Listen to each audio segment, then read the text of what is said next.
amigos do edmilsonacre.com. Hoje estou ao vivo com o meu colega jornalista Rai Melo, do Notícias da Hora, o homem que está por dentro de todos os bastidores da política acreana. E hoje nós vamos falar um pouco de jornalismo, de política, das eleições que se passaram, como foi toda essa mobilização das eleições. Olá, Rai, tudo bem?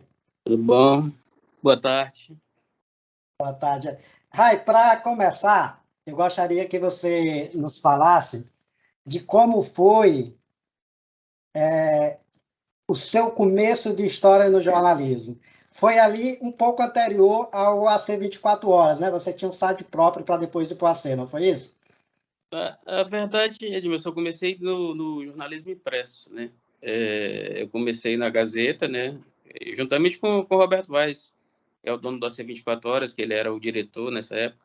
Eu comecei lá e trabalhando como diagramador na época. E depois foi para o Rio Branco, o Jornal Rio Branco foi lá onde eu comecei a escrever. Certo, mas no jornalismo eletrônico, como foi ali o começo da história? No eletrônico na verdade, o Stélio montou, na época, era a Folha do Acre, né? E aí eu fui para esse jornal com ele e comecei a trabalhar lá. Só que aí o Stélio resolveu ir embora, né? E fechou, então eu fui para o AC 24 Horas. Pronto, agora, né, agora nesse começo, o AC 24 Horas, hoje o AC 24 Horas é um dos sites mais acessados do Estado. Vamos tentar situar como era fazer jornalismo naquela época em que o PT era dominante, porque governava o Estado, e ali nas redações o PT dominava tudo, controlava tudo, porque todas as emissoras de TV, o jornalismo impresso ainda tinha uma certa força. Como era fazer jornalismo naquela época de tanta hegemonia do PT no Acre? Edmilson, era bem complicado, né? Até pela questão que eles sabiam como dominar a imprensa, né? Eles dominavam a imprensa do rádio ao jornal impresso com muita facilidade, até porque eles sabiam administrar bem essa verba de mídia, né?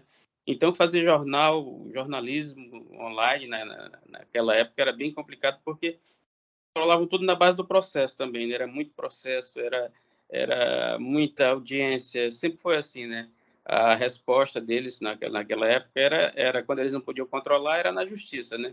Eles colocavam um processo e a pessoa tinha que responder, tinha que se arrastar por muito tempo, essas coisas assim, desse tipo. Era o que eles faziam, né? A mudança de lá para cá foi grande. Dá para perceber pelo número de portais de notícias que foram abertos após a mudez. Aí dá para perceber, né? Então é por isso que, por exemplo, o governador Gladys, em todo canto que ele está, principalmente quando ele está ali na entrevista de jornalismo, ele faz aquele negócio, aquela brincadeirinha dele, olha, vocês nunca tiveram tanta liberdade de trabalhar como tem no meu governo. Então, na prática, isso é verdade mesmo que o governador fala? O Edmilson, não sei se deu para perceber quando teve essa operação, né, Ptolomeu. Eu acho que não teve quem não deixasse de noticiar, né? E noticiaram abertamente, né? E o que ele pedia, na verdade, a assessoria dele pedia, era só que ele tivesse espaço para apresentar a versão dele. Assim, nunca teve uma ligação, nunca teve pressão de ninguém para tirar a matéria, para não noticiar.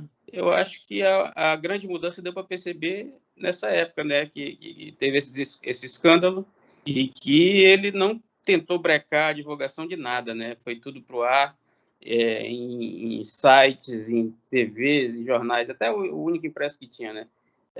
Mesmo ele pagando, né, essa verba de mídia, né, que em tese seria só para questão de lei mesmo, né? Mas os outros governos usavam para controlar os jornais, controlar o que era divulgado. Entendi. Então, você, como jornalista que vivenciou a etapa anterior e o momento atual, consolida aquilo que o governador vem dizendo dito, que há liberdade de imprensa no Acre, que o jornalista e os meios de comunicação têm liberdade de atuar. Mas vamos tentar analisar do outro ponto. A TV no Acre, a TV aberta, ainda é muito forte, ainda é muito mais forte do que a internet, né? Você tem TVs como a TV Gazeta, a TV Acre, ainda tem um poder de audiência muito forte, um jornalismo muito forte, apesar da internet vir passo a passo, rompendo e criando entradas junto ao acreano. A mídia, o valor de mídia dos governos, das prefeituras que é destinado, ainda não tem um grande poder sobre o conteúdo que essas emissoras, a maneira como elas retratam o governo e as prefeituras quando comparado aos veículos de internet? Sim, é porque tem uma questão também, essa questão do dinheiro de mídia, que não pode contratar, né? E a prefeitura, acho que as prefeituras que estão contratando mídia hoje, na verdade, é de Rio Branco e é de Cruzeiro do Sul, né? E essa questão do alcance das emissoras de TV é grande do perímetro urbano também, né? Em todo o Acre, mas no interior, se for prestar atenção, a grande fatia de divulgação de mídia é no rádio. O rádio, no Vale do Juruá, no Vale do Iaco, as pessoas tudo pelo rádio. Entendi. Então você acha que o rádio acreano ainda é maior do que a internet? O alcance, né? O alcance ainda é maior, até porque a internet, sabe que a gente tem perímetros, até aqui em Rio Branco, perímetro urbano, que o nosso sinal é fraquíssimo de internet, né? E aí, quando você vai para o interior do Acre, que nem o Vale do Juruá, que são muitas e muitas famílias ribeirinhas, nos ramais, esse povo todo se informa pelo rádio ainda. Entendi. Então, assim, o Grotão, principalmente o povo da zona rural, ainda se dedica ao rádio. Quando você fala nesse aspecto, a gente lembra mais uma vez da comunicação da era PT, que o PT fortaleceu muito o sistema de comunicação do setor público. Então, a rádio pública alcançava os 22 municípios, não era isso? O PT, quanto à organização, eles se organizaram para se manter no poder durante esses 20 anos mesmo, né? Eles aparelharam a difusora, que é a rádio de maior alcance, né, no estado. Eles colocaram a Rádio Aldeia em todos os municípios. Então, eles se prepararam, sim, para essa passagem longa. Justamente, mais uma vez, eu volto a te falar, que eles se prepararam e viram que o rádio influencia e chega mais longe do que a internet ainda no interior. Entendi. Agora vamos falar um pouco das eleições, começando pelo governo Gladys Caneli. O homem se elegeu em primeiro turno, tirou todos os aliados que davam dor de cabeça. O Gladson ali tinha Márcio Bittar, que rompeu já na última hora, Petecão, que já tinha rompido há muito tempo e já vinha fazendo campanha para governo. Aí o Rocha foi o primeiro a romper, né? O Rocha e a irmã Mara Rocha foram romper. Ou seja, por que o Gladys, mesmo rompendo com os caciques, conseguiu essa eleição tão fabulosa? Edmilson, na verdade, o Gladys ele consegue agregar, né, a simpatia que ele tem, né? As pessoas gostam da forma que ele se dirige, do abraço, dele sentar no chão, de comer um quibe na rua, então ele conseguiu juntar esse lado dele com uma coisa que é muito forte no Acre hoje, que é a questão do bolsonarismo. E você sabe que o bolsonarista ele não votaria nunca no Jorge Viana, né? Seria um voto difícil de casar. Mas o bolsonarista poderia votar no Márcio Bittar, que era o nome mais ligado ao bolsonarismo, não é? Mas é justamente por isso que eu estou te falando, que já o Márcio Bittar não tinha a simpatia que ele tem no meio das pessoas, né? No meio do eleitorado. O Gladys é um cara que ele até uma vez eu falei com um amigo meu, ele ganhou aquela eleição que ele ganhou com o Rocha, que muita gente acha que atribuiu um pouco ao Rocha. Eu já falava ao contrário, eu falava que ele ganhava até se ele colocasse o Cabide como vice. A Gladson é dele mesmo, é a simpatia dele, é o carisma, é isso que faz com que as pessoas gostem dele. Pode até ver que teve esse escândalo, que todo mundo foi para a televisão falar que cadê os 800 milhões, Gladson desviou. E quanto mais falavam, parece que mais ele se vitimizava, né? Então, eu creio que a campanha com raiva, né, do ódio, acho que ajudou muito também o Gladson, né, nesse período eleitoral. Isso que você falou da questão do envolvimento do Gladson nessa investigação da Polícia Federal, que ainda está em andamento, não há conclusão. Você acredita que nessa eleição o eleitor está ignorando essa questão da corrupção? Porque, por exemplo, não só o Gladson, que está envolvido nessa investigação, mas como Lula e Bolsonaro são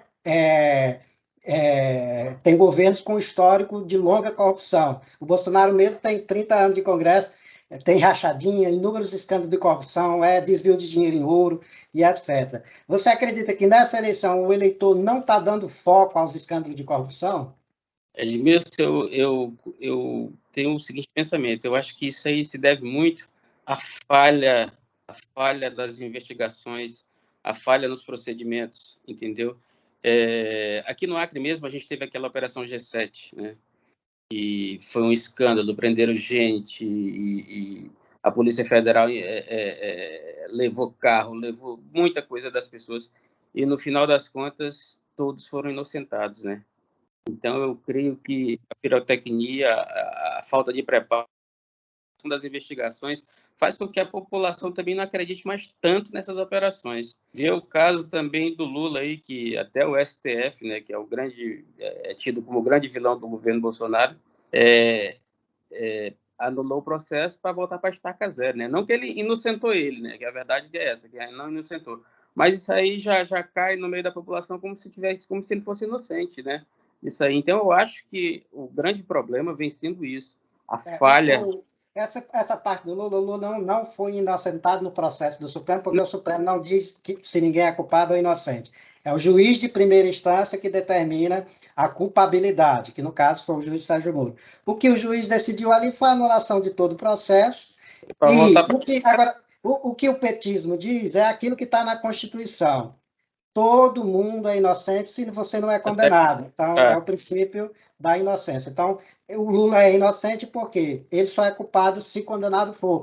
Nesse caso é o Bolsonaro. O Bolsonaro também é inocente porque os processos dele só vão ser julgados no futuro. É tanto que estão se mexendo ali em Brasília, junto com Michel Temer, para aprovar uma lei para que nenhum ex-presidente possa ser processado. Ali nos bastidores, Temer está trabalhando, Bolsonaro, então, Lula, é bom para ti também, porque nós todos vamos ficar aqui impunes, por mais que a gente tenha deixado aí um rastro de pólvora aí para o caminho passado, né? É o nosso Brasil, né? O Brasil é conhecido por essa impunidade, né? Por mais que você se meta em casos de corrupção, lá no final a velha pizza vai rolar, né? Mas estou te falando, vem aí a justiça e derruba tudo, e aí fica como se a pessoa fosse inocente. É que nessas operações que aconteceram, né, aqui no Acre, várias delas não derem nada por isso, por causa de erros nos procedimentos. E no caso da Assembleia Legislativa, teve 2 investigações lá, uma foi até arquivada e a outra parece que agora vai andar um pouquinho, porque teve uma delação. Mas, no geral, nenhuma delas deu em prisão, deu em ninguém sendo condenado por corrupção, nada disso.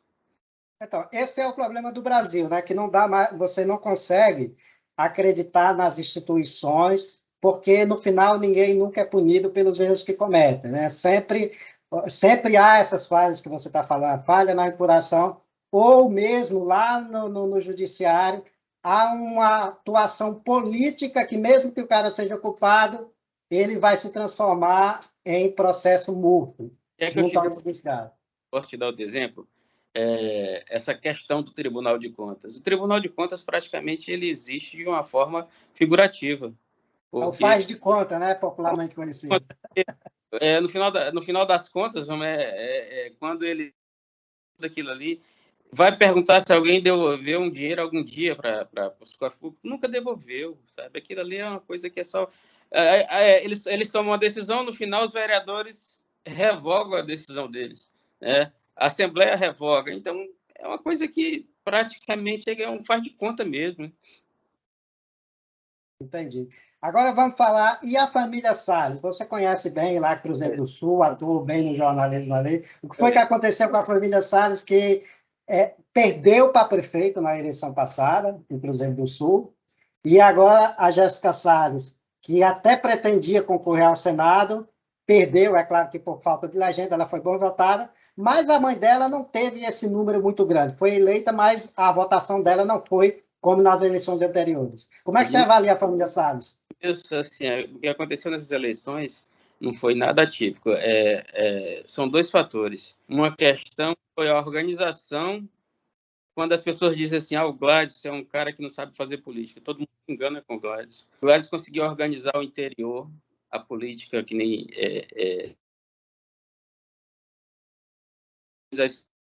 conseguiu desmobilizar os votos da família Salles, porque ele pegou, por exemplo... Agora eu vou entrar no segundo fator, que o MDB também ignorou. 3 pessoas que se elegeram para deputado federal eram MDBistas. Roberto Duarte, né, a Meire Serafim, que é a mulher do Mazinho Serafim, e o Zezinho Barbari, que era um grande apoiador da família Salles. Então, o que aconteceu? Essas pessoas saíram do MDB. Se essas pessoas tivessem permanecido no MDB, é provável que a Jéssica Salles tivesse sido deputada federal e com mais um desses que foram eleitos, né? Só que, eu estou falando para você, a partir do momento que o Mazinho Serafim saiu do MDB, ele levou com ele os votos que era do Flaviano Melo, que era ele que conseguia fazer essa campanha no interior e mobilizar as pessoas para votar no Flaviano. Não sei se você percebeu, mas o Flaviano teve 7.500 votos só. A mulher do Mazinho teve 20 mil votos. Então, aí, nesse sentido que você fala, aí não demonstra justamente as estratégias políticas dos grupos políticos, porque lá em Cruzeiro do Sul tem um novo grupo político, aí o grupo do prefeito, que inclusive parece que traiu o presidente da ALEAC agora na reta final da campanha, né? Por Estado, né? Para estadual, o presidente da Assembleia Legislativa, o Nicolau Júnior, né, se sentiu traído porque ele apoiou o prefeito de Cruzeiro e na reta final parece que não houve retorno. Então, essa estratégia que você mostra sempre ocorre nos bastidores. Por exemplo, o Rocha, por ter brigado com o governador, evidentemente que houve um trabalho ali de apoio muito forte ao Coronel Ulisses, porque o Coronel Ulisses ali disputava o mesmo voto do Rocha. Então, o Rocha não foi eleito, mas o Ulisses foi, com apoio do governo do Estado. Justamente, é que eu estou falando, quando todo mundo imaginava que o Gladys era um cara que não sabia fazer política, porque as pessoas têm isso na cabeça, o Gladys é um menino. Ele deu um nó nos adversários e quase que tira todo mundo do páreo. A família Salles, por exemplo, salvou-se com a deputada estadual Antônia Salles. Então, ele fez um trabalho no interior que ele praticamente eliminou a concorrência dele até no meio dos aliados. Então, essa parte que você está falando também traz uma responsabilidade maior agora para o Gladys, porque se ele falou que foi difícil governar porque teve que dar uma secretaria para o político A, outra secretaria de porta fechada para o político B, agora ele não tem mais essa desculpa para o próximo governo, porque ele não vai mais ter que dividir com Petecão, com Mara Rocha, com Márcio Bittar e etc., o poder, ou com Salles de Cruzeiro do Sul, porque a população diz, olha, estou te dando um novo mandato sem esses aliados. Não aumenta a responsabilidade agora de Gladys? E muito, né? Aumenta e muito. Ele vai ter que trabalhar, fazer, esquecer, que ele sempre disse que não trabalhou por causa da pandemia, ele vai ter que esquecer essa pandemia, porque a pandemia, afinal, já passou, e vai ter que mostrar trabalho agora, né? Até porque ele, com certeza, ele vai sair antes do final, então ele vai ter que mostrar realmente as grandes obras que ele prometeu, né? E saiam do papel, né, agora, porque foram iniciadas e, né, o que ele conseguiu fazer foi terminar obras da Frente Popular, mas ainda não mostrou ainda uma grande realização do governo dele, né? Bom, ele vai ter 3 anos aí para fazer isso, né, antes de sair para o Senado. Como? Ele já declarou, como você deixou bem claro, que no próximo pleito vai ser candidato ao Senado, ou seja, vai ser, mais uma vez, o povo acreano vai ter uma governadora. Né? Mais uma vez, vai ter uma governadora. Né? Rai, existe algum perigo dela assumir antes disso, do Gladys, desse processo judicial? Acontecer algo e o Gladys ser cassado e nós termos uma governadora aí por 2, 3 anos? Tu acha que é algum risco? Edmilson, tudo é possível, né? Tem essa questão da investigação da Ptolomeu que nada foi definido, né? Pelo contrário, né? Os embargos que ele tentou, todos foram negados pela ministra. Então, tudo é possível, né? Vai que, de repente, ele sofre uma condenação por unanimidade no STJ. Então, quem sabe, né? A gente não pode descartar que a gente possa ter a atual senadora como a nossa governadora, de forma alguma. Então, vamos só hipoteticamente pensar como seria um governo dela. Assim, a gente conhece ela um pouco como senadora, um pouco como a atuação que ela teve junto ao ex-prefeito do Quinari, conhecendo ali a maneira como ela atuou no Quinari. Como é que você avaliava ali um possível governo? Ali ela, apesar dela ter adquirido a experiência, né, com esses 4 anos do Senado, mas ela teria que se cercar de pessoas que pudessem dar um suporte para ela, né?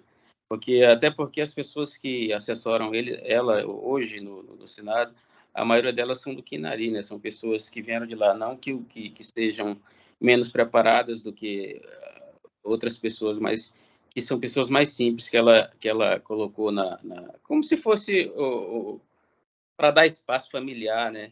Ela teria que se cercar de técnicos até para fazer esse trabalho, porque esse governo até porque o governo que o Gladys deixaria para ela seria um governo que teria a responsabilidade de entregar esse anel viário, entregar aquela ponte de Chapuri. Então, ela teria que recorrer a pessoas experientes, né? Não que eu diga que ela não é experiente, mas é que ela exerceu um mandato parlamentar, né? Diferente do executivo.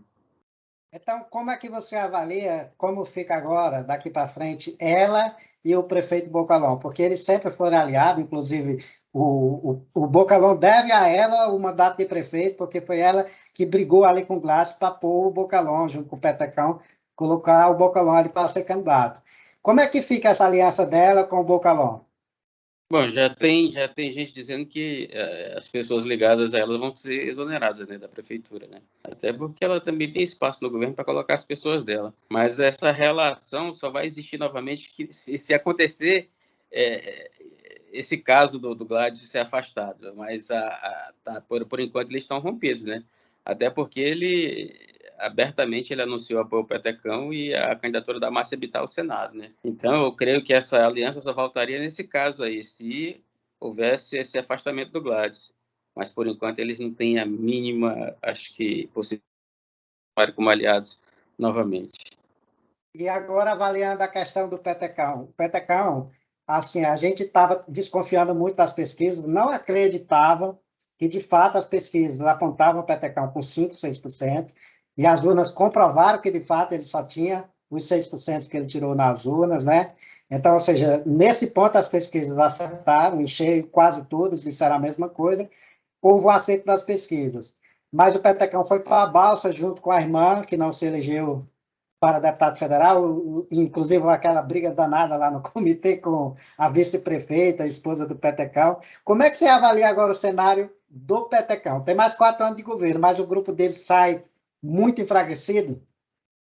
É aquecido até porque é uma questão que ele achava, né, que aqueles votos que ele obteve, ele poderia obter novamente para o governo.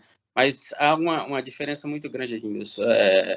Eu já andei no interior e tinha muita gente que dizia assim, olha, eu votei no Petecão por Senado, eu gosto do Petecão, ele é um cara divertido, conta piada, mas para governador ele não serve.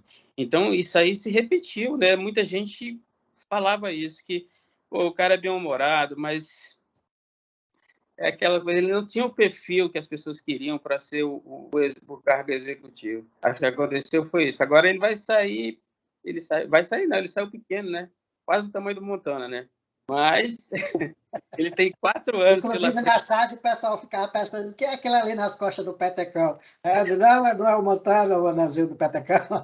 Pois é, mas ele vai ter 4 anos para trabalhar, né? Para tentar se recompor.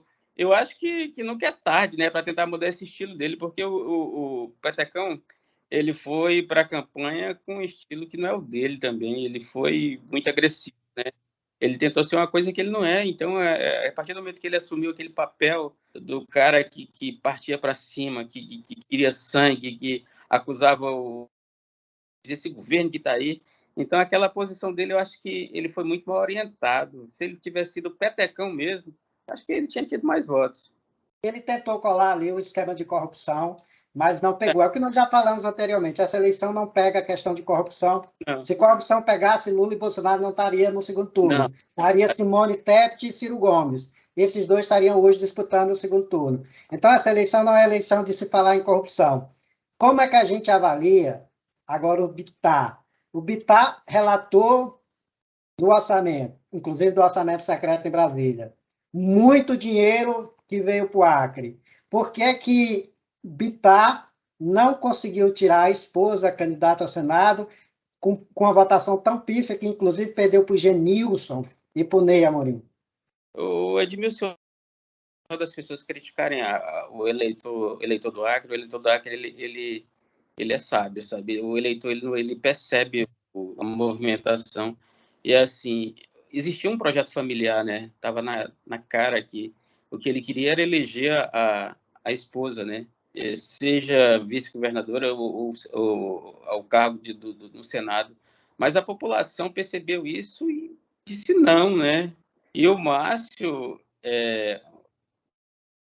contra o financiamento público de campanha, e pegou esses 3 milhões e gastou numa campanha que cada voto dele saiu a quase R$ 700. Assim, ele saiu pequeno, agora assim, a gente falou que o Petecão saiu pequeno, mas ele saiu muito pequeno, né, o Bittar. A demonstração é de que ele foi, naquele momento, eleito com a força daquele movimento antipetista, né? Que esses votos que ele Mas, julgava... na verdade, todo mundo atribui a eleição do Márcio Bittar ao Petecão nas eleições anteriores. O Petecão botou ele debaixo do braço com a e ele carona, arrastou, né? foi de carona, né? Foi de carona. Porque o Márcio sempre perdeu eleições no Acre, né?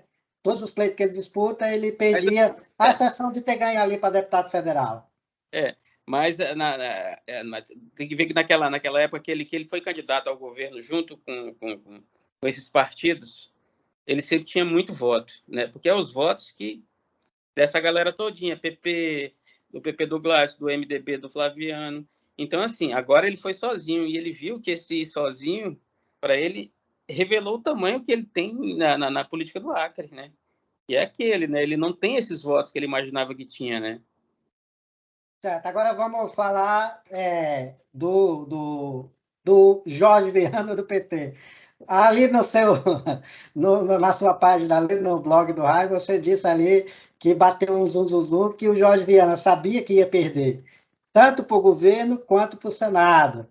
E era melhor ele perder para Glácio do que perder para Henrique. Não, Então, ele optou nisso.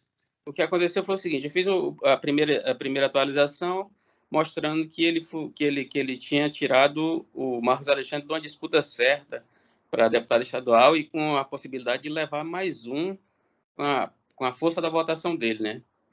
Só que aí veio um petista e um comunista me ligar dizendo que não, que o Marcos Alexandre foi porque quis. E o Jorge Viana sabia o comunista falou para mim que o Jorge Viana sabia que ia perder tanto para o governo quanto para o Senado, mas que ele preferia... Acho que caiu ali. Opa, Raio, tu deu uma caidinha aí.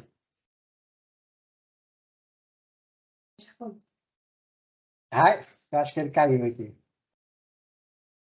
Vou falar aqui.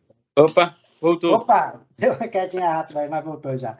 Então, você avaliava nesse sentido, né? Que então o Marcos optou mesmo, sabendo que havia a possibilidade de não ganhar e aquilo que poderia ser certo, Mas o eleição para deputado estadual, não veio. é porque assim, ele tem uma questão de gratidão, né, com os líderes do partido, né? Ele foi mais por isso, mas ele tinha plena condição de se eleger um deputado estadual bem votado.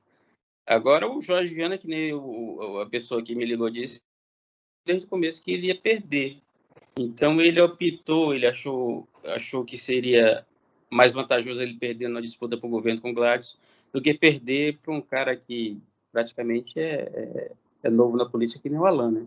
Então ele optou ir com Gladys e ser derrotado pelo governador, né? Já tem mandato de Mas federal. aí essa avaliação deixa claro que o PT teria errado feio se você tem pesquisa, se você tem um sentimento ali que não é possível ir para o Senado, se não é possível ir para governo, por que não ir para deputado federal? Ou seja, Jorge Viana poderia ter saído para deputado federal, do jeito que Flaviano saiu, do jeito que Gleice Hoffmann, do partido dele, a presidente, foi senador e depois recuou para disputar deputado federal. Ou seja, falta humildade ao PT em tentar dizer assim, uma redução de cargo não é problema na política?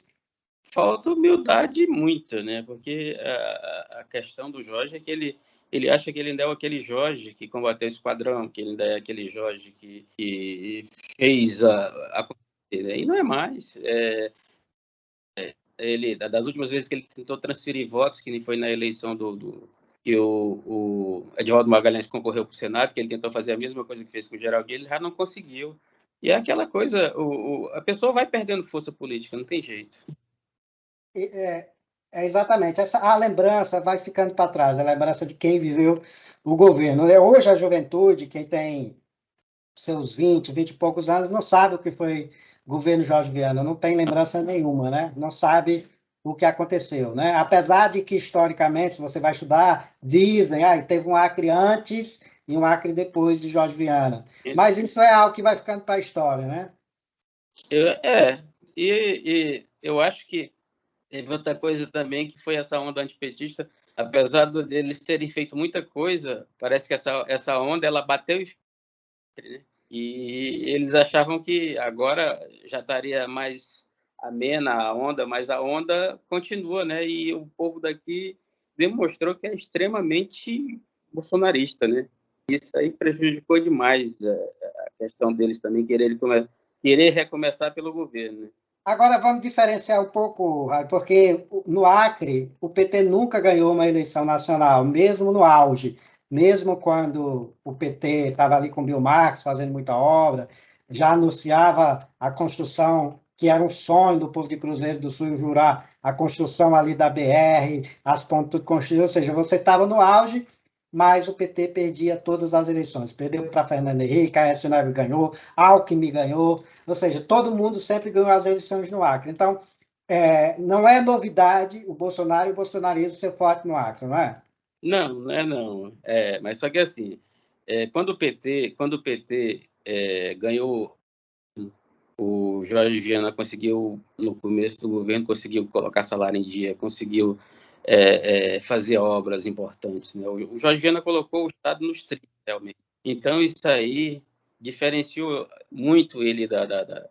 Outra coisa, né, que nem acho que é o maior projeto, que não é projeto, é obrigação, é o salário em dia que ele conseguiu pagar, né? Então, a população vinha de governos de direita que não conseguiam pagar salário. O próprio Orley deixou 3 meses de salário para o Jorge Viana. O Jorge Viana equilibrou as coisas, pagou todo mundo, construiu. Então, isso fez o diferencial, né? E a população começou a acreditar no projeto dele, naturalmente. Só que aí aquele sentido, né, daquele voto, nunca foi o voto casado que ele queria. Eu acho que as pessoas... Aí eu volto a dizer, é muita sabedoria do eleitor acreano. O eleitor sempre mostrou, olha só, a gente está votando em ti, mas não vai pensar que tu é o dono desses lugares. Então foi sempre assim com eles, né? E eles se manteram no poder desses 20 anos, porque foram os 20 anos bem turbinados com muita coisa, né? O próprio governo do Bill Marx, que foi para separar o governo do Tião Viana, acho que, na minha opinião, foi o melhor governo petista que teve. Em 4 anos, ele fez tudo que o Jorge Viana não conseguiu fazer em 8, nem o Tião Viana nos 8 dele, né? Só que o problema ali do PT me parece foi mais o Tião Viana. O Tião Viana chegou um ciclo de governo, atrasou salário, muita greve, muito barulho nas ruas durante o governo do Tião Viana. Então, parece que a memória mais recente no eleitor é o governo Tião Viana. Causou esse temor, né, de voltar tudo a ser como era antes, né? Aí vem aquela questão do Gladys, que ele falava que bom, eu sou rico, não preciso roubar, não preciso disso, não preciso daquilo. E a população assimilou isso, né? E disse, rapaz, vamos botar esse cara aí, porque é verdade, o cara tem dinheiro, ele vai... né? E, na verdade, a política é... Gladys, falando da questão do comissionado, tinha comissionado no PT, tem comissionado no governo Gladys. Cargo comissionado é o cargo de confiança, você dá para aquelas pessoas que apoia o projeto. O PT era muito criticado porque exigia dos cargos de confiança trabalhar na campanha. O Glácio não fez o mesmo? Nessa movimentação, essas ruas, tudo lotado, não era de comissionados? Todos fazem, Edmilson. Na verdade, é o seguinte, é como se fosse um contrato. Tu contrata um funcionário para a tua empresa. Logicamente, tu vai querer que o teu funcionário siga as tuas ordens, né? Que faça o que tu pede. Eu acho que até o cargo comissionado que diz assim, olha, eu estou sendo forçado a ir para a rua, para mim ele já está errado, porque quando tu assume um cargo de confiança, o cara diz, pô, eu confio em tu para que daí vier, tu vai ter que fazer isso para mim. Aí vamos supor, o cara ganha uma Sec 7 de quase R$ 8.000, ele não quer ir balançar uma bandeira? Eu acho que ele tem que ir sim. É contra a lei, é isso, é aquilo, mas, porra, foi ele aceitou esse cargo sabendo das condições políticas, né? É exatamente isso que o PT argumentava, né? Porque o cargo comissionado é um cargo de confiança, é um cargo da militância, né? Você coloca ali quem é do Para uso partido, não político, quem né? é contra, né? Não, Você vai colocar o aliado, você não vai colocar o adversário no cargo de confiança, né? e aí justamente para uso político, né? O cargo de confiança é para uso político, extremamente político. Ah, e voltando a um pouco falar de imprensa, o Acre é um estado muito pequeno, não tem uma estrutura empresarial para manter a sua imprensa. Nós não temos aquelas grandes empresas que investem em mídia, que investem em comunicação, de maneira a manter o jornalismo de forma isenta. O jornalismo no Acre só sobrevive por conta dos governos e prefeituras? Ainda hoje, o maior patrocinador dos jornais é o governo e a prefeitura. Isso aí é de conhecimento público. Até porque qual a empresa grande que nós temos aqui para anunciar? Até as empresas, por exemplo, tu pega uma empresa dessa de crédito que movimenta muito dinheiro, mas na hora que eles vão fazer um anúncio, eles não querem abrir mão de pagar pouquinho para cada um, uma coisa assim. Então, assim, e hoje a maioria dos tem como parte da arrecadação os cliques de Google, né, ADS. Então, assim, hoje, infelizmente, os maiores patrocinadores dos veículos ainda é governo e prefeitura, sim. Isso aí não tem como dizer que não. Você falou ali dos cliques do Google, mas ali o retorno é muito pequeno, porque É, vai para o Brasil inteiro, né? É dividido é, ali em quem tem muitos é, acessos. O Acre, com a população tão pequena, também tem poucos leitores, né? é, De notícias, né? Você não tem como comparar um site do Acre com um site de São Paulo, a tem, quantidade de leitores que se tem, né? né, jamais. Exatamente. Rai, e qual a dificuldade hoje para o jovem? Nós falamos dessa parte de financiamento, mas isso sempre foi assim. Qual seria o que é que você identifica de dificuldade de manter um site jornalístico como Notícias da Hora? Hoje a maior dificuldade é essa questão a notícia em si, né? A gente chega, por exemplo, no final de semana, o que vai ter para ser noticiado é se acontecer um acidente. É, assim, as pessoas vivem muito dessa área policial ainda. E a dificuldade hoje no Acre é essa: a gente não tem muito conteúdo, o leitor. E aí a maioria do leitor também gosta muito de polícia e de escândalo. E daquela área aquele subproduto que, para mim, é subproduto da comunicação, que é a questão de digital influencer, essas coisas assim. Enquanto você falava, eu mostrava aqui o seu site para os nossos internautas, né, o Notícias da Hora, que hoje ali já está batendo um pouco de frente com essa 24 horas, que é o principal veículo do qual você veio lá, né? A construção do site, como foi assim? Você enfrentou muita dificuldade para colocar o Notícias da Hora no ar? A dificuldade a gente sempre enfrenta, né? Foram várias, né? A gente passou, por exemplo, esses últimos 4 anos, bem dizer, tendo anúncios esporádicos. A gente praticamente, a equipe viveu de assessoria, porque o dinheiro mesmo que entra desses anúncios, ele não tem como cobrir, por exemplo, a manutenção do site, pagar imposto. A gente tem que correr por fora, ter uma assessoria e é pesado, né? Não é para qualquer um, não. Tem que ter sangue no olho para correr atrás disso aí. É uma luta diária. Até porque não é fixo, né? Não vai dizer que no final do mês tu vai ter aquilo ali, não tem. E se tu não tiver alguma coisa para correr por fora, fica muito complicado para manter. E aí você fala isso, é engraçado que, por exemplo, tanto o AC 24 Horas quanto o Notícias da Hora são fontes de notícias em primeira mão, né? Vocês trazem muitas notícias que não estão nos grandes veículos, mesmo aqueles que nós já falamos, a TVA, a TV Gazeta, são grandes veículos, mas que não trazem os furos políticos que vocês, do Notícias da Hora, como a AC 24 Horas, conseguem trazer de uma maneira muito dinâmica. Como é que vocês construíram tanta confiança que é maior do que a confiança que eles depositam nesses veículos de televisão? É questão também de, eu vou te falar, é acessibilidade. Hoje, por exemplo, eu vou te dar só um exemplo. Um dia eu liguei atrás de pedir um número de um colega lá da TVA. Eles não me deram o número. Eu digo, eu me identifiquei, tu disse, não pode, é que a gente não está autorizado a dar número, porque é isso, porque é aquilo. Já aqui no Notícias da Hora, não. As pessoas, nossos telefones estão lá no rodapé, o e-mail está no rodapé. Então, para fazer contato é muito fácil, né? A gente atende nas redes sociais. Então, é essa a diferença. Eu acho que a gente está 24 horas à disposição, enquanto um repórter global, né, que ainda teve Acre, eles esperam que a notícia chegue até eles e não dão telefone, não. Eu não sei nem como é que eles conseguem fontes, já que ninguém consegue o telefone deles. Eu acho que é por isso. A gente está mais próximo da classe política até do que esses grandes veículos. É porque parece que ali eles trabalham só aquele quadro ali que a população reclama do buraco da rua É, e etc, né? Mas você não acha também que ali não é um medo político de ficar jogando muita política e perder verba, porque eles têm assegurado ali uma verba governamental, né? não, aí é uma grande fatia deles, né? Isso aí a gente não tem nem dúvida que talvez até a maior fatia é da Rede Amazônica, por exemplo, é da TV Gazeta. Agora tem medo, sim, né? Até porque querendo ou não, a comunicação por televisão ainda é muito caro, né?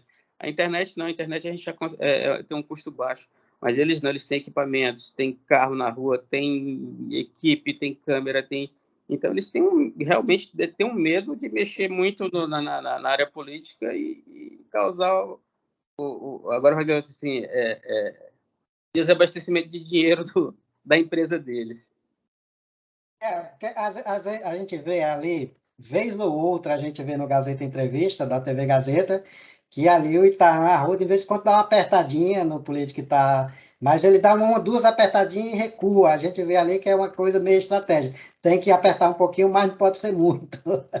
Porque não. Aí nós estamos falando nesse sentido, porque aqui quem está na internet tem uma maior liberdade, né? Quem está na internet, no YouTube, no Facebook, no Instagram e nos sites, tem uma liberdade maior porque não tem essa prisão econômica, né, de depender da mídia do governo, e nós estamos falando de uma estrutura cara, né? Uma televisão é muito cara, foi o que você falou ali, tem os salários altos do jornalista, tem veículo, tem energia, tem telefone, etc. Ou seja, toda uma estrutura que é muito maior. Então, há-se esse cuidado maior. Mas o maior prejudicado não é o leitor, não é o eleitor, não é o acriano, porque muitas vezes a informação ela tem que passar por toda essa filtragem governamental. Sim, a realidade é que é prejudicado. Os telejornais hoje, praticamente, política, eles noticiam um evento que o prefeito convidou até na agricultura, o governador vai lançar isso. Hoje, praticamente, eles não têm nenhuma matéria assim de denúncia tanto do executivo estadual quanto municipal, né? O leitor sai prejudicado, sim, o telespectador sai prejudicado, mas é que eu te falei, é uma questão de linha editorial também, né? Os donos, eles têm essa questão de preservar a área comercial, essa área comercial que mantém a empresa funcionando.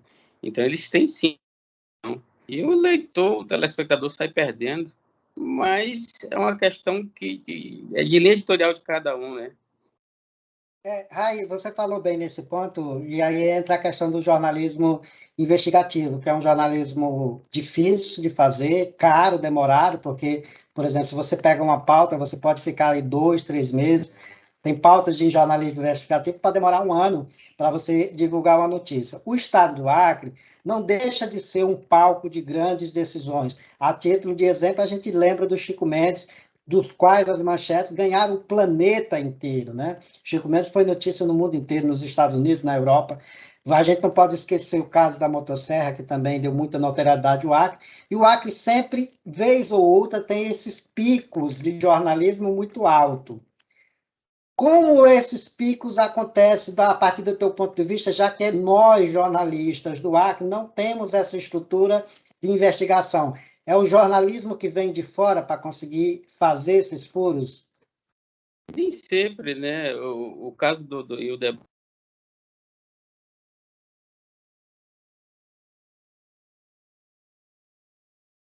eu vou ser sincero contigo, se o Hildebrand, por exemplo, ele tivesse ficado no Acre, eu garanto não, assim, eu tenho quase certeza que não teria acontecido tudo aquilo, mas como ele chegou a um nível onde ele não tinha controle, aí aconteceu aquele escândalo todo, né? E aquilo ali... Foi eleito deputado e aí você avalia pela questão dele estar em Brasília, como deputado federal.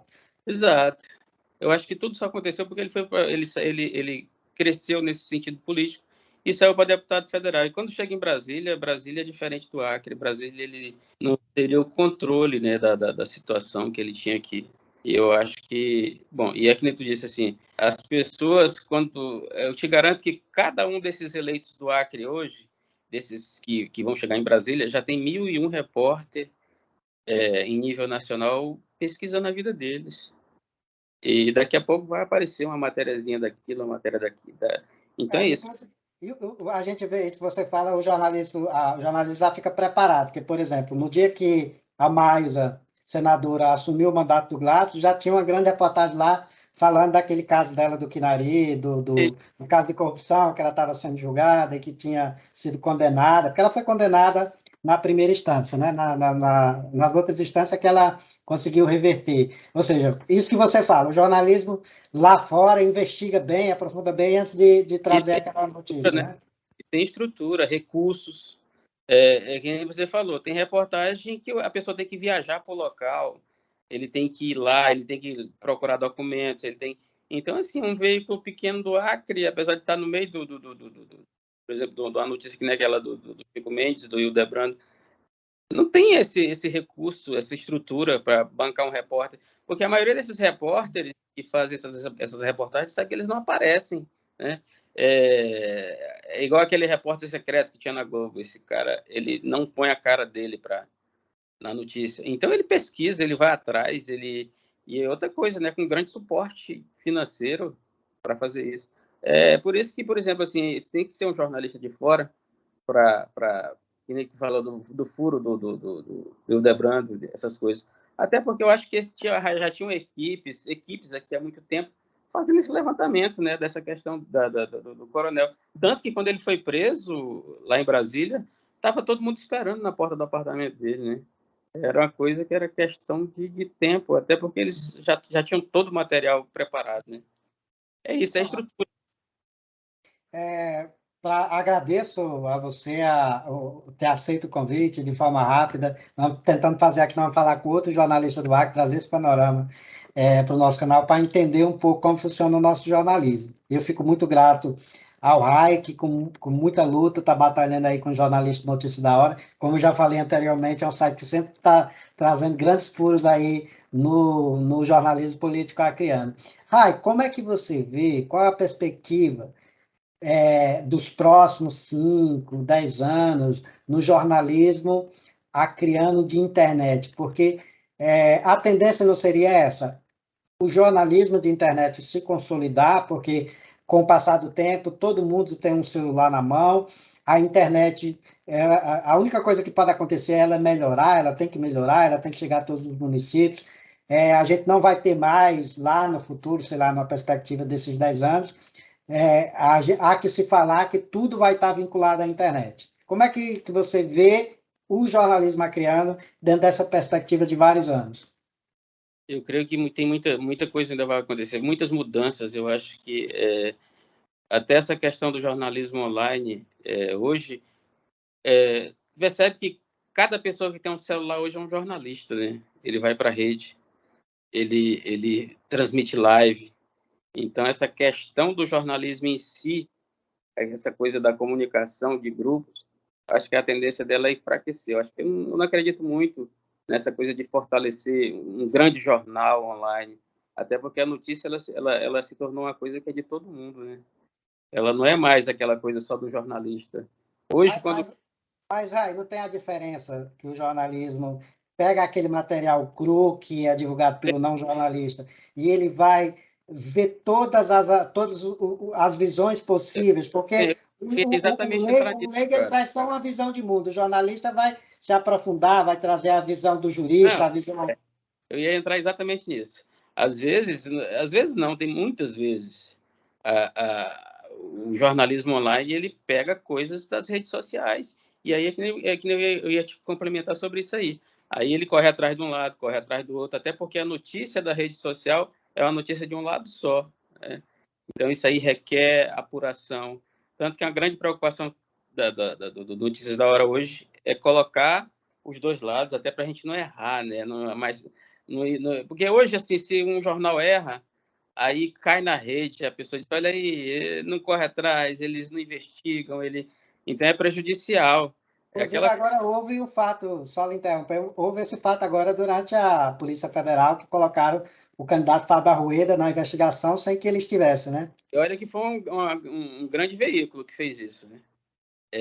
Apesar de que eles apuram direitinho, o G1, né? O G1, eles têm essa preocupação de apurar, mas naquele momento ali, eu acho que aí eles pegaram a informação equivocada, não procuraram checar e aquela pressa, né, também de sair na frente, e fizeram isso. Mas é que eu estou falando para você, eu acho que o jornalismo online ele tem tudo para crescer. Tanto que um exemplo é o teu podcast, né? As pessoas hoje estão fazendo muito isso e é muito gostoso de assistir. A gente tem várias opções. O jornalismo hoje ele não é só o jornalismo escrito, né? É o jornalismo falado na internet, essa coisa que mistura e que deu certo, né? Temos as lives, temos os podcasts. Eu acho que a tendência é só crescer, né? Crescer, até porque a tecnologia está evoluindo também. Hoje a gente já recebeu o sinal de internet 5G. Eu acho que tem tudo para disparar ainda por um bom tempo o jornalismo online, até que uma nova tecnologia seja criada. Você falou dessa parte dos lados, mas hoje em dia também é mais fácil enxergar os lados, porque, por exemplo, quando acontece um fato, você tem o outro lado da história no Twitter, né? Por exemplo, quando o Glaxo começou a falar ali do atraso de pagamento do governo do PT, logo Tião Viana se manifestou no Twitter, não foi? Não, é isso aí, é que eu falei para você, aí vira notícia também, né? Porque já temos os dois lados, aí não tem mais por que ir atrás, né? Porque os dois se pronunciaram, né? Às vezes é fácil fazer isso, né? Que quando um deles fala, né? Agora, quando o outro não fala, e a gente vai atrás e ele também se recusa a dar informação, aí fica mais difícil. Aí quando divulga que aí vem o processo, porque ele já, não falei isso, então você não me procurou. Você Tudo isso. acaba... eu tinha prometido que ia fazer a última pergunta, mas a internet é isso, né? A internet é isso. O bate-papo evolui melhor. A gente não tem horário igual a TV, que tem que encerrar na hora que fala. Você falou algo importante e eu acabei me lembrando. Eu não podia deixar de fugir isso. Lá em Sena Madureira tem rádio, agora nós temos internet bombando. Aquela brigalhada toda do Diniz e o prefeito, é uma briga que todo mundo fica ali acompanhando de perto, porque é uma briga danada do Diniz e do prefeito, e agora os dois foram eleitos, né, deputados federais, agora os dois vão brigar em Brasília. Para ver como a população é. A população gosta tanto da briga que dividiu, elegeu os dois representantes para ficarem brigando sempre, né? Porque é uma briga bem-vinda lá no município, né? E o jornalismo até agradece nessas horas, porque aquela confusão da Leac ali foi notícia boa para todo mundo, né? Com certeza. Ali, sendo a Madureira, eles têm isso aí. E não é só eles dois, não. De vez em quando tem confronto de outros políticos lá. Aquele município ele é muito agitado nessa questão de rivalidade. Engraçado. E no passado aí, Chapuri também já foi muito noticioso nesses pontos, mas ali era mais ligado a essa questão meio ambiente, protege ou não protege, fazenda e etc. Né? Chapuri já foi um cenário disso. Mas parece que brasileira também tem umas brigas boas, né, política? Tem. Mas, assim, as brigas dali, no final, tudo termina também em pista, né? É umas brigas... As de Sena Madureira são mais interessantes. Lá Ali em Brasileira, Praçolândia é muito família, né? é Parece muito... que faz um rodízio ali de famílias para ocupar o poder. Eu vejo que a família 100, por exemplo, da Fernanda, já teve o Luizinho, né, que é tio dela, já teve o primo, né, que é o que está no IMAC agora. Então, assim, ali já o poder parece que ele vai passando de... Parece com aquela história do Amazonas, quando tinha o Amazonino Mendes e o Mestrinho, que um administrava 4 anos, o outro pegava mais 4, era todo tempo assim. Lá em Brasília já é assim. A gente critica aqui a parte do Acre, porque o Acre também está essa questão, né? 28 anos de família Cameliviana e agora mais 4 anos, né? Então vai ser 32. A soma vai ser 32 anos do Acre no mesmo, com as mesmas famílias, né? Mas essas críticas a gente faz, mas São Paulo ficou 28 anos de PSDB sem mudar, né? Agora que vai mudar o governo, né? Pois é, lá eu acho que foi a maior passagem de um partido à frente do poder foi em São Paulo, né?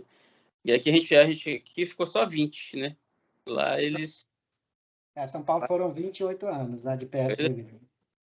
Mas tudo Mas há quem avalia também que os últimos 4 anos não era mais PSDB, né? O governo Dória não era mais PSDB, já era um bolsonarista no partido do PSDB. Né? Muitos analistas políticos veem dessa maneira. depois, né? É verdade. Para a gente finalizar, eu estou tendo uma audiência boa aqui, muita gente se inscrevendo aqui, que está pulando aqui na nossa tela. Então, eu vou dar uma segurada para a última.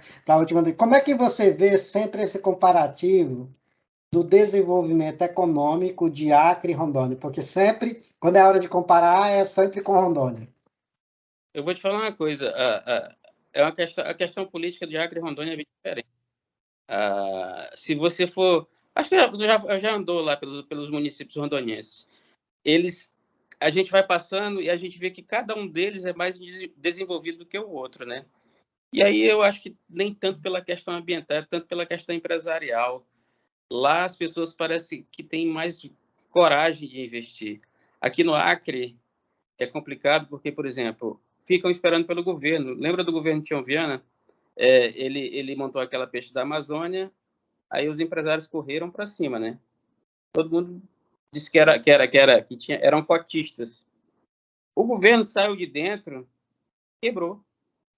Então, aqui eu acho que falta muito, muito mesmo coragem das pessoas investirem por conta própria. Fica todo mundo esperando para o governo montar, por exemplo, o Tião Viana montou aqueles silos, montou a Dom Porquito, montou a Acreaves. E as únicas que deram certo, por incrível que pareça, é a Dom Porquito e a Acreaves, porque foi um empresário que veio de fora, que assumiu e que está tocando e lucrando com as empresas que foram praticamente construídas pelo Estado. Agora, no resto aqui, o desenvolvimento não acontece muito, mas é justamente por isso, porque as pessoas têm medo de investir. Os investimentos aqui são muito, muito pequenos, as pessoas põem pequenos negócios. A única coisa que dá certo aqui, até hoje que eu vi, é drogaria e supermercado, né? Porque todo mundo adoece, todo mundo come. Mas ninguém vê. Você observar uma grande empresa, uma indústria, nós não temos nada disso aqui. Até porque as pessoas não têm essa vocação de investimento mesmo. E você falou de uma questão, dessa questão do acreano, da cultura. É possível que toda essa questão, o Acre ainda está engatilhando para o empreendedorismo, das pessoas serem mais empreendedoras, dependente do governo, mas isso não vem do nascimento do nosso Estado. Como é que o nosso Estado nasceu? Nasceu da questão do seringueiro, né? Nós éramos uma província ali do estado do Amazonas, nós éramos a região mais produtiva da seringa, e ali naqueles barracões, o seringueiro nada podia fazer, não podia plantar, não podia fazer nada, porque ele tinha que comprar tudo dentro do barracão. A exploração ali do seringueiro era grande. Essa cultura do seringueiro que não podia comprar, não podia empreender, não podia fazer nada, porque ele ficava submetido ali ao dono do barracão, ao dono do processo todo ali da seringueira, isso não trouxe uma questão cultural para o acriano, justamente lá por aquele impedimento, ele criou essa cultura de nunca buscar agricultura para fazer a sua própria subsistência? Eu creio que criou um bloqueio, na verdade, né? Não é questão cultural, mas criou um bloqueio. As pessoas hoje elas são muito dependentes. Quando a gente fala assim, o grande erro, por exemplo, do PT foi que eles pegaram o Estado e puxaram para eles. Então eles estavam por trás que eu digo assim, no bom sentido, eles estavam dentro de tudo. Todo tipo de investimento passava pelo Estado. Tanto que naquela época que veio instalar esse shopping aqui em Rio Branco. É o chamado Estado, só perdão, você vai continuar. É o chamado Estado indutor, que o governo, em vez de deixar a iniciativa privada tomar, como o próprio nome diz, iniciativa privada, do privado tomar a iniciativa, quem toma a iniciativa é o governo. É o governo que eu estou falando para você. Na época que veio esse shopping para cá, quem anunciou a construção foi o tio Viana. Uma obra particular, um investimento que não era do Estado. Então, eles costumavam fazer isso, né? Tornar o Estado assim uma coisa extremamente dependente aliás, dos investimentos dependentes do Estado. Eu acho que isso aí eles incentivaram também numa forma de manter o poder. E aí complicou porque as pessoas se acostumaram mal, que nem eu falei. A pessoa, por exemplo, entrou no empreendimento que nem aquele da Peixe da Amazônia, o empresário entrou com tudo pronto. Ele era um cotista, mas na verdade quem construiu foi o Estado. E eles se acostumaram com isso. Se você for daqui para Cruzeiro do Sul, eu te garanto, como o Distrito Industrial de Cruzeiro do Sul é bem mais desenvolvido do que o daqui, porque as pessoas lá têm essa vocação de empreender. Você lembrou um ponto muito importante. Cruzeiro do Sul tem uma cultura maior da agricultura por conta do isolamento que eles passaram por muitos anos. Como não tinha estrada, o isolamento fez com que lá tem muita plantação de arroz, plantação de feijão, de milho. Lá tem a farinha. Eu não falei farinha porque farinha é extraordinária. Lá tem uma fábrica de Guaraná, né? O Guaraná, o refrigerante de lá, o cara tem uma plantação de Guaraná. Né? Lá eles têm fábrica de argamassa. Eles têm coisas que a gente não tem aqui em Rio Branco. Mas assim, que eu falo para ti, a coisa acontece lá porque eles têm essa vocação de empreender. As famílias são empreendedoras. Agora, aqui no nossa Rio Branco, a maioria depende. Agora, tudo isso que você está falando, por que a gente não viu o governador Gladson com uma política nesse sentido? Pois é. Aí é que ele sempre diz, eu passei 2 anos na pandemia, mas ele vai ter a oportunidade de mostrar isso, né? Dizer, olha, a pandemia acabou. Acho que chegou a hora, que nem ontem ele deu uma entrevista dizendo, eu acho agora chegou a hora de gerar emprego. Passou da hora um pouquinho. Mas vamos esperar um pouquinho, vamos ver o que vai... Mas a promessa dele é de gerar emprego tal qual o PT fazia, que é botar obras para frente, que aí gera uma Isso aí não é emprego, né? Isso é frente de trabalho, na verdade. Porque aí o que nós estamos falando aqui é que precisa de um governo que incentive o empreendedor, que incentive as pessoas a ter coragem de abrir o seu próprio negócio. Porque quantos empresários a gente vê que saiu do nada, que o cara não tinha nada. Às vezes era uma pessoa que só tinha 8ª série do ensino fundamental, não tinha sequer ensino médio, mas ele foi empreendedor, investiu e hoje é dono de um grande supermercado, dono de uma rede de hotéis, etc. Ou seja, o empreendedorismo é isso, é a coragem de investir, meter a cara, começar a trabalhar. O próprio Silvio Santos era camelô, né, em São Paulo. Tem outra questão, o governo não quer abrir mão de recursos. Aqui, eu acho que o grande trunfo do Acre poderia fazer igual a Bahia fez, isentar, por exemplo, uma grande empresa por 20 anos, para ela vir para cá só gerar emprego, por exemplo. Falta muito esse tipo de coisa, assim, de pegar uma montadora e dizer, olha, tem espaço lá no Acre, vocês vão passar 20 anos só gerando emprego, os impostos a gente zera. Tem que ter uma política para atrair as pessoas para cá, até porque aqui é muito distante de tudo. Como é que a pessoa vai instalar uma fábrica aqui sem incentivo algum? Não instala, não tem condições. O grande gargalo que se dizia era a ausência de energia, né? O problema foi resolvido durante o governo Dilma, que foi a construção de 2 hidrelétricas em Rondônia. Então, a energia não é mais problema para o Acre e Rondônia, porque já tem energia de sobra. O outro reclame era a estrada do Pacífico, que não existia e agora existe. Então, fizeram uma certa estrutura, mas falta ainda os empreendimentos sair. É tanto que os acrianos estão indo embora, né? foi o mote da campanha eleitoral, mas é verdade, o acreano está indo embora. O acreano está indo para o sul, sudeste, porque não tem emprego. Né? Mas é que não Então, falando, aí é onde o governo pode entrar com essa política de atrair as empresas com isenção de impostos, porque hoje o que mais preocupa a empresa é a questão de impostos. Já imaginou, Edilson, se uma indústria vem para cá com isenção, vamos supor, de 50%, 70% dos impostos? Esses caras vêm, com certeza, porque é uma economia muito grande, a nossa carga tributária é imensa, e quem produz e quem tem folha de pagamento sabe disso aí, sabe? E tem como fazer isso, sabe? Basta combinar com a bancada federal, com um esforço estadual, para fazer esse tipo de coisa, atrair as empresas para cá, dando condições para elas se movimentarem no Estado, sem ter muita despesa com impostos. Eu acho que essa seria a saída. eu vou trazer aqui uma pergunta de uma pessoa que está nos assistindo ao vivo. Ele pergunta como é que você avalia como vai ser a atuação de Michele Mello, Remo Jarudi, perdão, porque tem a empresa Remo Jarudi. O Jarudi, que é vereador, foi eleito deputado estadual, e o Adailton Cruz. Esses três foi uma trinca contra o prefeito Bocalon, lá na Câmara Municipal, e agora os três vão para a LEAC. Como é que você avalia a atuação dos três? Porque parece que não houve. Ali, tirando o rapaz do MDB, o Duarte, o Roberto Duarte, não parecia gente ali que batia tão forte no governador. Assim, são três parlamentares que a atuação deles é exatamente essa área de denunciar, de apresentar os problemas.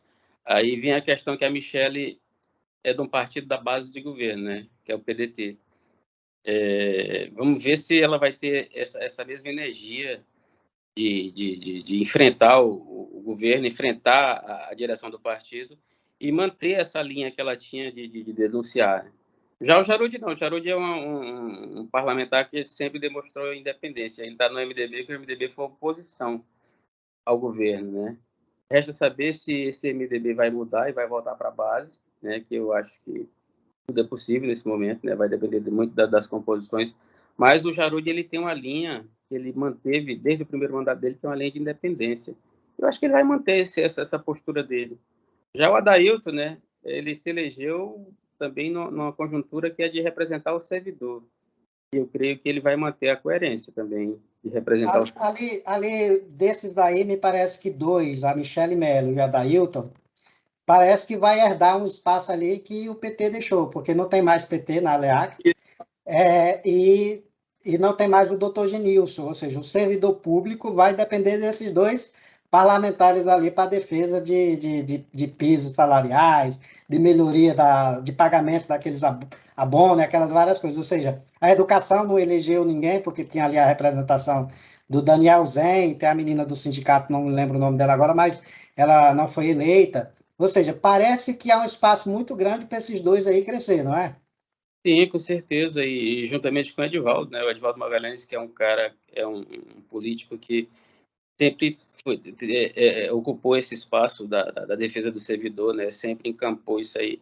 Eu acho que vai, apesar do Daniel Zen ter saído, acho que aquela e o Jesus, a trinca vai ser essa daí, vai ser o Edivaldo, o Adailton, e eu acho que a Michelle ela vai se rebelar um pouquinho ainda. Porque ela não queriam dar legenda para ela, não é? Lembra? Sim. E não queriam deixar ela ser candidata a deputada estadual, queriam que ela fosse para a federal para ajudar os votos do Jesus, né? Do deputado Jesus, lá de Tarauacá, mas ela bateu o pé e disse: não, eu vou para o estado. Elegeu, né? Isso, Mas eu acho que assim, esses quatro, e tem o Jarud, esses quatro deputados vão ser a preocupação do governo a princípio, porque os demais são base, não tem jeito. Então, você 20 contra esses quatro aí.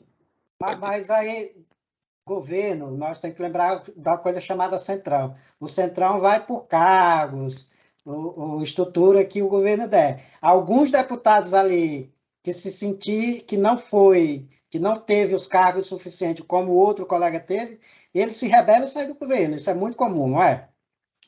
Nem tanto, né? A gente assistiu esse ano aí, foi apesar do MDB ter saído da base, não fez tanto efeito assim, né? Eu não acho que... Eu acho que ele vai ter a maioria tranquila, o que ele vai ter... A maioria ele vai ter. A minha pergunta foi no sentido, sempre vai ter aqueles que se rebelam, vai sair da estrutura do governo porque não obteve os cargos que queria.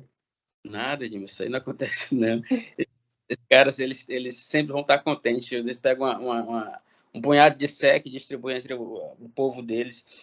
Eu acho, e principalmente agora, que nem a gente falou no começo, que o Gladys se elegeu sem compromisso com outros partidos, ele pode perfeitamente dar uma estrutura confortável para cada um desses parlamentares da base dele aí.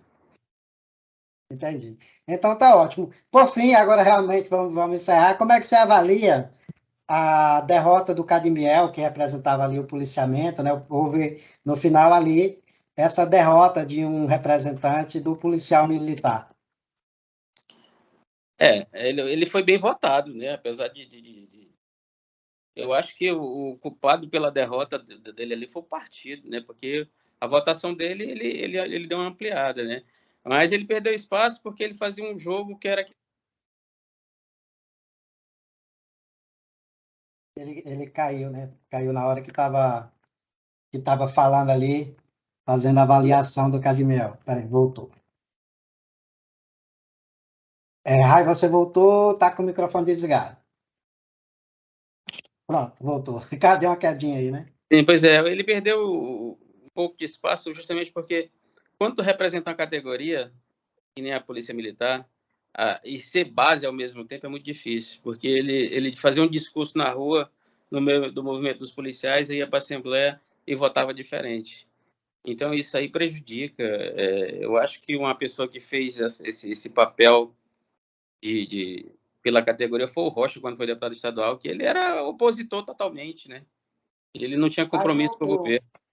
Mas aí você não traz benefícios para uma categoria se você não for governo, né? Do jeito que o Cadmiel trouxe, né? Não, mas eu acho que é o contrário. Eu acho que o Rocha conseguiu mais coisas do que o Cadmiel, porque a partir do momento que o Rocha era muita oposição, o Tião Viana fazia para mostrar para ele que não precisava dele estar lá. Então, eu acho que as conquistas foram maiores ainda. Então, você avalia nesse sentido, o melhor se tivesse sido um opositor. Eu acho que sim, porque para defender uma categoria que nem a Polícia Militar é muito complicado, né? Porque ali tem muitos votos, né? Tem uma divisão política, tinha que estar mais próximo. Quando a pessoa começa a aparecer muito em foto com o administrador, tu já começa a perder o respeito daquela categoria que te elegeu. Eu só quero dar uma pincelada mais profunda nessa tua avaliação. O policial militar não está com Gladys e não está com o presidente Bolsonaro? A tua avaliação do que o Cadmiel errou em ser governista, em ter menos pauta, como é que justifica se o policial estava com Gladys, estava com Cadmiel e estava com Bolsonaro?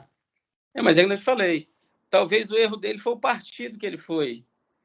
Porque com a votação que ele teve, ele se elegeria em outro partido. Tem isso também. É uma questão também de observar o partido que ele escolheu e que ele permaneceu, porque o PSDB ele perdeu muito nos últimos anos. E o PSDB praticamente se tornou um partido pequeno. Ele não tinha uma boa, por exemplo, uma boa chapa estadual. A votação do PSDB agora nessas eleições foi quase a mesma do PT, né? O PT teve um pouquinho mais votos, né?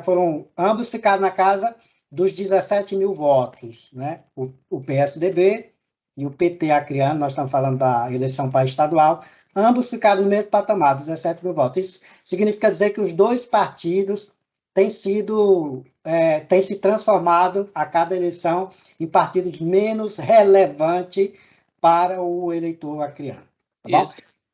Rai, muito obrigado, meu amigo. Muito boa a nossa conversa. Com certeza vai repercutir, porque na internet assim você produz agora. Agora nós temos aí umas 50 pessoas assistindo e depois vai aumentando, vai aumentando. Eu fico grato pela participação e logo, logo espero que eu tenha você de novo aqui para a gente falar mais uma vez de política e dos bastidores aí da política acriana. Tranquilo, qualquer hora dessa a gente volta, né? A política é isso, né? Eu penso de uma forma, você pensa de outra, já quem está assistindo pensa de outra, e a gente vai...